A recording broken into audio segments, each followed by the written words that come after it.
Ever wonder why history repeats itself, especially the ugly parts? It's not just about dates and battles. It's about psychology, specifically, the darker side of human nature. Welcome to the hidden world of historical dark psychology. Let's start with the classic, propaganda. Think about the posters, the radio broadcasts, the films that shaped entire nations' beliefs.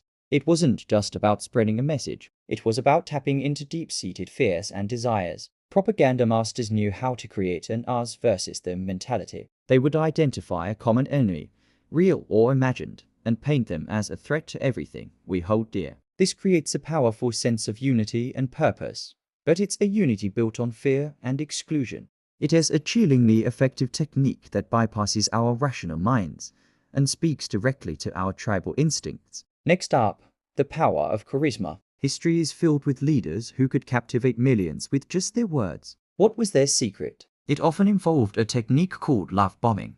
They'd shower their followers with praise, promises of a glorious future, and a sense of belonging they desperately craved. This creates intense loyalty. Once you feel that special connection, you're far less likely to question their actions, even when those actions become questionable or outright dangerous. They make you feel seen, heard, and important, creating a bond that's incredibly difficult to break. Another powerful tool is gaslighting on a massive scale. Imagine an entire society being told that what they're seeing with their own eyes isn't real. The economy isn't failing.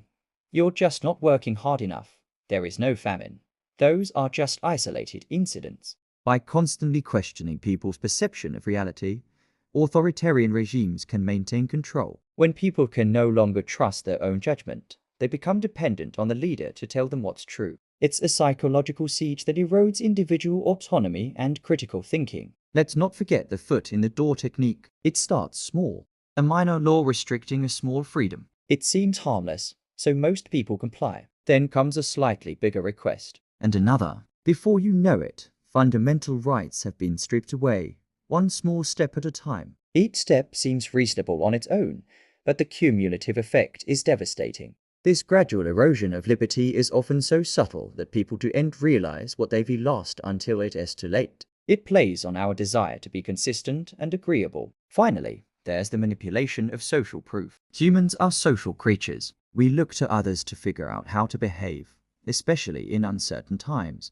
Dictators and demagogues exploit this by creating the illusion of overwhelming support. They stage massive rallies, control the media to show only cheering crowds, and silence any dissenting voices. When it seems like everyone else supports the regime, it becomes psychologically difficult to stand against it. You start to think, if everyone else agrees, maybe I'm the one who's wrong. Understanding these dark psychological tactics isn't about being cynical. It's about being aware. It's our best defense against them. By recognizing these patterns from the past, we can spot them in the present and protect ourselves from manipulation. History isn't just a story of what happened, it's a user's manual for the human mind, showing us both our greatest strengths and our most dangerous vulnerabilities. Thanks for watching. If you found this fascinating, hit that like button and subscribe for more deep dives into the psychology behind our world. See you next time.